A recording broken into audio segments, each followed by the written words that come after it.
What up? It's your boy Jay Snipes. It's Notebooks to Notes, and I'm back with another video.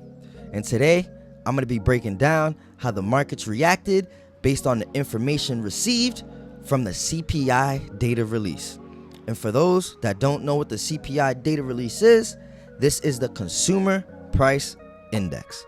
But before we get into all that, I'm going to need you guys to click that like button and smash that subscribe button. Like I mentioned before, it helps me grow this community, and it also helps trick the algorithms on pushing my content to more people that may find my videos useful to them. But now that you're done with all that, let me break down this video. So I have the SPY pulled up here beside me. And as many of you know, today was the CPI data release. And as many of you don't know, the CPI data release is the Consumer Price Index. And it's basically averaging out and measuring all the consumer goods and services purchased by a household, all calculated within the United States of America. And as we know, everything has been on the rise, from gas to groceries to clothes to homes. Everything has risen, except for salaries, but we already know this. So a lot of people went into today's market bearish, knowing that the economy just isn't doing so hot. And this is where a lot of people may have messed up, because today could have been a really, really good day. So let me break down the SPY and its movements. So like I mentioned before, a lot of people went into today's market based on yesterday's price action bearish. So as you can see, we're going into Monday. Let's just start with Monday. So Monday, it held this support zone at 446, just couldn't break that support zone, and it eventually shot back up into this premium zone of this resistance zone over here. And something I want to mention as well, this resistance zone is the same start of this drop at 449. From that 449 drop, it never reached that price again.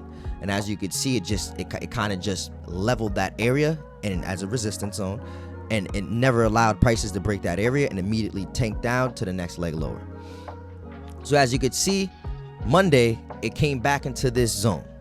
So once it came back into this zone, I want to say not even 5 minutes of being in that zone, volume started to slow down, and you can see the bias started to flip.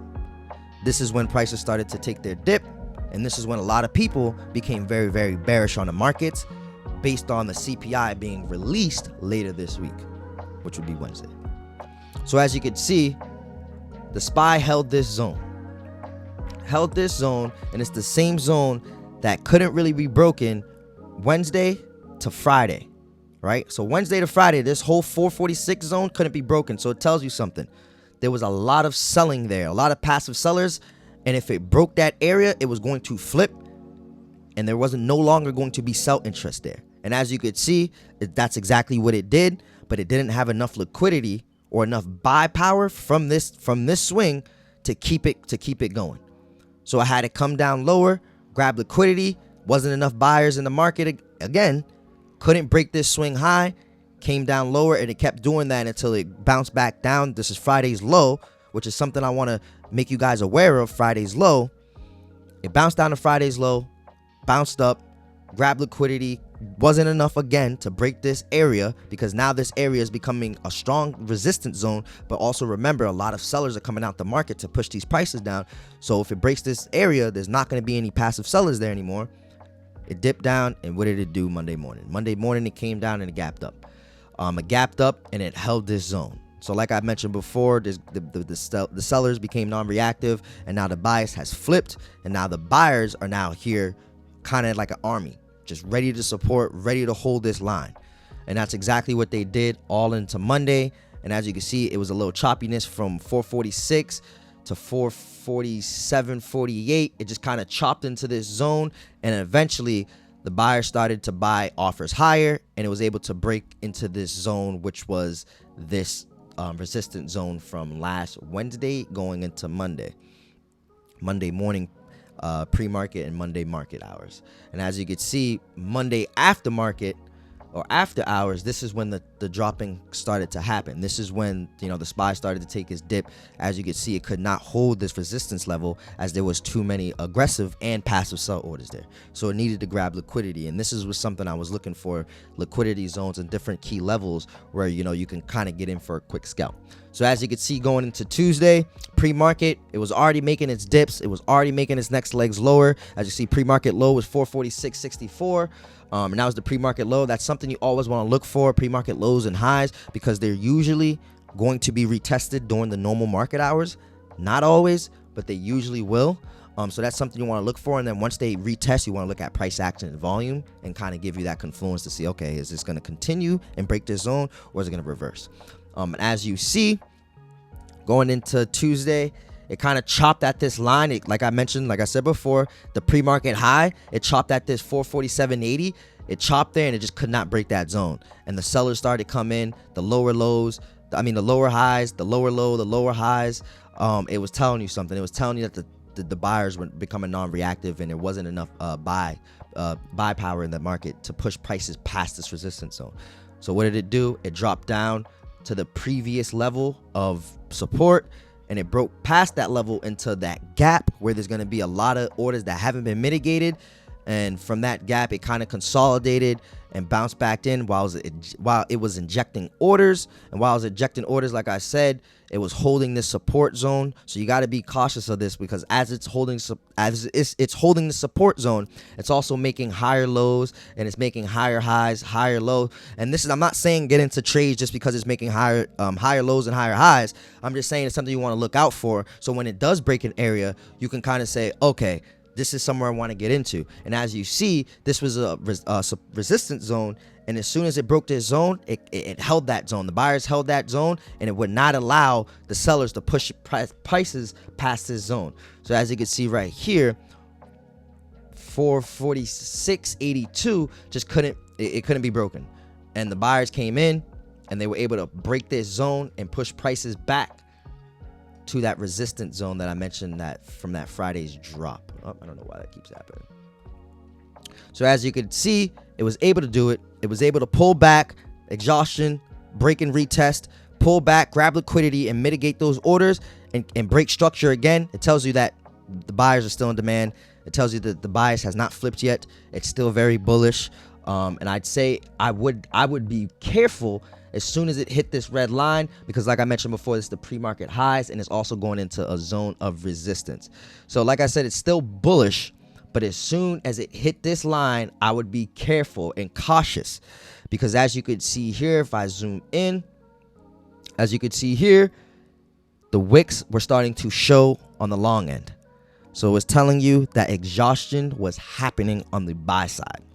Even though it still made it a strong, significant move up, almost let's see, 80 something. Oh wow, yeah, about 60 something cents up. It told you that exhaustion was happening, and that the sellers were coming in. And it's something else you want to look at is you see Monday's area of resistance. This is a huge area of resistance that it could not break multiple times, like I said. So the fact that it couldn't even get to this line and it already started showing that it was slowing down, you could have started looking for sell entries and grabbing those sell entries Tuesday. This is what a lot of people got tripped up on, because they saw that the market was now dipping and it could not break this channel and stay outside of this channel. As soon as it broke this channel, went back within that channel, a lot of people changed their bias from bullish to bearish. And they said, you know what? We see that the CPI is probably not going to, it's not going to release anything that we don't know, and it's not going to release anything good. It's not good news that everything's rising. So we already know what the CPI is going to do, and we see what the SPY is doing. Let's buy puts. Let's short the market. And this is what a lot of people are going into. Like, you see the comments, you see what people are saying. Puts, SPY to 442, gap fill at 440. People are making assumptions, and you can't do that, especially when there's a huge data release the next day. You have to be patient. This is just gambling when you're making assumptions. And the fact that you would think that the market makers are going to make it this easy for you to make money, oh man, you can't think like that. You can't think they're going to tank the markets, and then they already know that CPI data isn't going to be good news or anything. You can't think that the markets are just going to take the next leg lower and they're just going to tank everything, even though everyone knows that there's no good news happening. There's no good news coming out. So let's just tank the markets together. Let everyone make money. That wouldn't make sense, because then they can't make money. They can't exit their positions. Like I mentioned in the last video, when they're buying, they're selling. When they're selling, they're buying. So you just got to be cautious with stuff like that. So like I said before, it came into this zone, of the support zone, and it broke this support zone, and that close below that support zone told you that there's interest down here. That's all it was telling you. But the close below wasn't significant. The close below was not significant. Let's go down. The close below wasn't significant at all. Now we're going to break down a 15-minute. Look at this. Look at these. Look at the close below. Look at the close below. Look at the wick showing on the back end, on the short end, right? So it tells you that there's still buyers down here from this previous zone that was just mitigated, this gap. This is not a trade you want to take. You want to wait for a pullback into a zone up here to mitigate orders and wait for price action. Even to a zone up here, wait for price action. See what prices are doing, see what volume's doing, and then place your trades.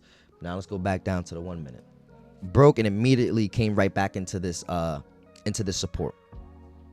So as you can see, it came back into the support, and it kind of just consolidated within that zone from 445.22 to 446.26 from after hours to pre-market Wednesday. So it shows you that orders are being injected because this is a support zone.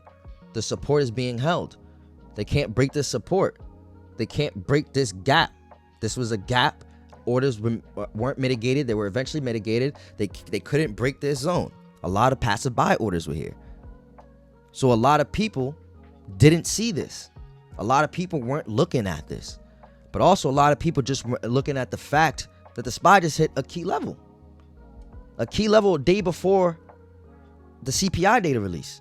What does that mean? I mean, it could go both ways. That's why I say you got to be patient. You shouldn't take trades, right before market close.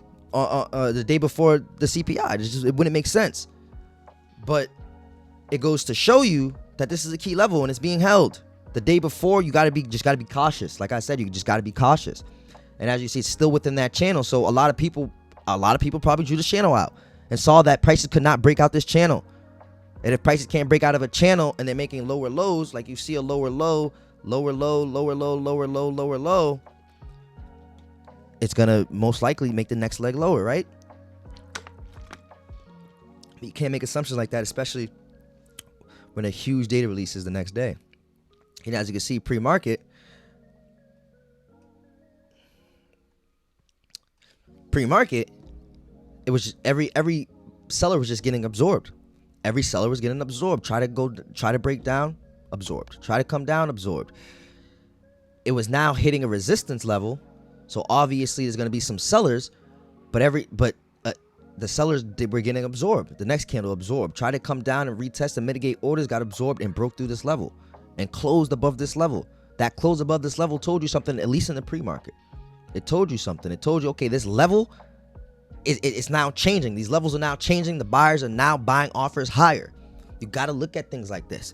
And obviously, you break into a zone, you're going to get a retest to grab orders because it's probably not strong enough. The orders from here probably weren't strong enough to break this whole zone that has passive sell orders. So what did it need? It needed liquidity. Came down, grabbed liquidity, rejected this level, and you could see the buyers started to flip. The higher high, the higher low. And now you see this huge engulfing candle back into resistance. And then the wick up into resistance to show you there was interest there. And this is pre-market. Like I said, this is pre-market. And it was doing it. And eventually, now there's another higher low. Eventually, the retracements were not as low as they were before.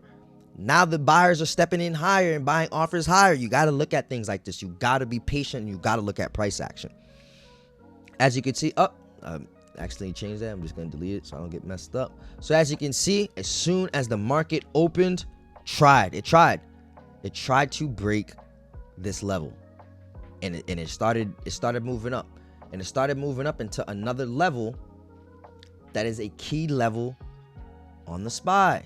As you can see, this was previous support, right? Previous support turned resistance. Look at that, turn resistance. So coming in, you see it's going into a resistance zone. You gotta be patient. The volume started to slow up. The seller started to take in the lower lows, the lower highs started to come in. You could take sell entries here, and this is exactly what I did. I have my 2 trades here. I placed a trade here based on the fact that it came into a zone of resistance. And look at the wicks. The wicks on the long side, meaning the buyers are trying to step in, but the sellers are now absorbing their orders. And then you have the lower lows, right? Lower low, lower low, lower low. Then you have the lower highs. You have the lower highs here. Look at lower high, lower high, lower high. And this is exactly where I took my trade at this lower high here. I took the trade right here. This is my first trade of the day. Took the lower high here because I saw that this zone could not be broken. And it was going to need some sort of liquidity because this zone, whatever buy orders were here, wasn't enough to break whatever was here and whatever was here, right? So it wasn't enough to break through this level and hit 447.78, which is another level of resistance.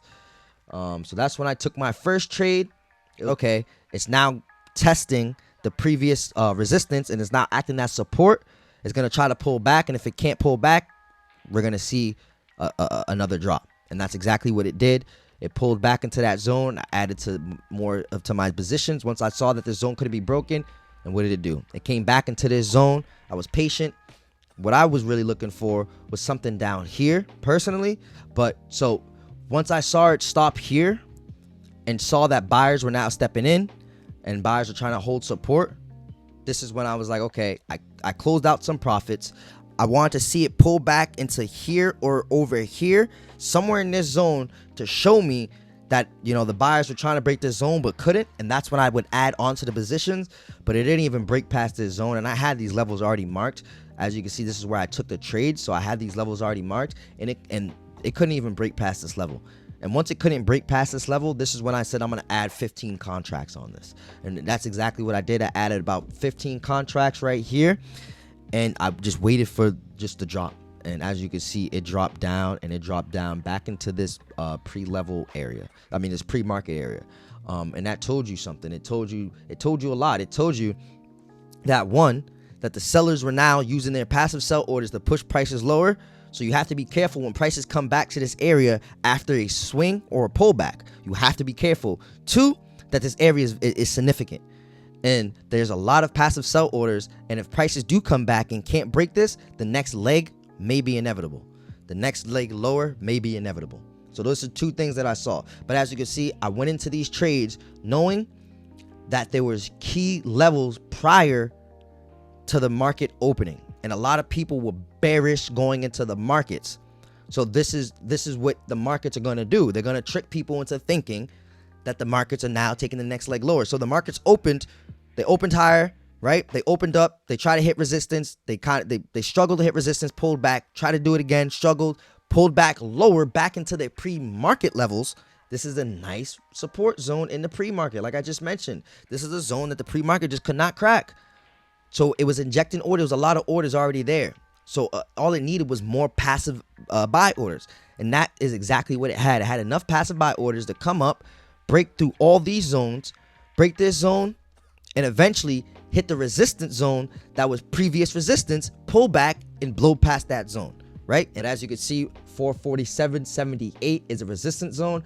So like I said before, 30 to 70% of that zone you want to have as take profits. As you can see, it hit 30 to 40% of the 30 to 70% of that zone. And from there, this is when it started to tank lower. Something I saw as well. I saw that this area right here was a huge imbalance. It needed to mitigate orders here. And that's exactly what it did a few times. All it did was mitigate orders here. And if it could not break this zone, I saw it. I saw the lower low. I saw a breakdown here. So let me just break this down for you. This is what it broke this low, and that's a break of structure. That's a close and a break of structure. No matter what you say, that's a close and a break of structure. So we broke this with volume, right? Broke that, but also remember, that's an imbalance. So there's going to be orders that need to be mitigated again there. But it could not break this zone right here. which acts as support in a few different areas, right? It acts as support and resistance at the same time.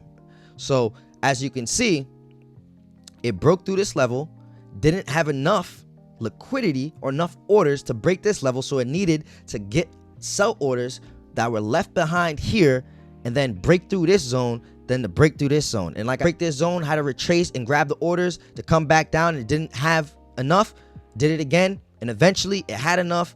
It just needed a little more and eventually tanked down for the rest of the day. And this, as you can see, it hit 445 and it hit this actual trend channel, the same channel that it was, that it was moving in a downtrend towards since Monday. It just hit that, grabbed liquidity, and moved up. So going into tomorrow, what I see is, while I don't like predicting the markets, but I do see a lot of liquidity above these levels, above this level and above this level. So I do want to see, and there's also hasn't been gap filled at 448.57 and 449.08. There's still a gap that needs to be filled at those levels that I want to be filled. So this is something I am looking for. After pulling liquidity from this area and trying to break this area, I do want to see a break above this area of 448.64 and start to start mitigating orders all the way above to 451, at least 450.94. And I also want to break down how I told people in my chat about this yesterday going into the markets. So as you can see here, so 5 minutes before the market closed, I saw multiple dark pool buys on the SPY and QQQ. So as you can see, we have one right there, one right there, one right there, and one right there, and it was a few more over there. So it showed me something. So I was looking for a gap up. It didn't really gap up, but I wasn't looking for any type of bearish momentum. I wasn't looking for any leg lower. I was just looking for a steady day and trying to hit that resistance, which it did, trying to hit that resistance level. I'm going to go over here. It's like I don't like to just tell you guys, I'm a strong believer in kind of showing you guys and breaking it down to you guys. I don't want to just be like, oh yeah, this is, I took these trades, and you guys be like, well, where? I have no idea where you took these trades. So I'm going to show you guys this today. SPY, Tesla, day total, $798 after fees. I don't know, it was probably like 7 something. But that's how I was able to take my trades today. I hope you guys enjoyed this video. If you guys, like I mentioned before, if you guys can click that like button and smash that subscribe button, as it helps our community grow. Yeah, I hope you guys enjoyed this video, and I hope it was useful to you, and I hope these videos can help you gain an edge in the market and grab some profits. But until next time, and until the next video, I am Audi 5000. I hope you guys enjoy the rest of your week. Until next time, I'm out. Peace.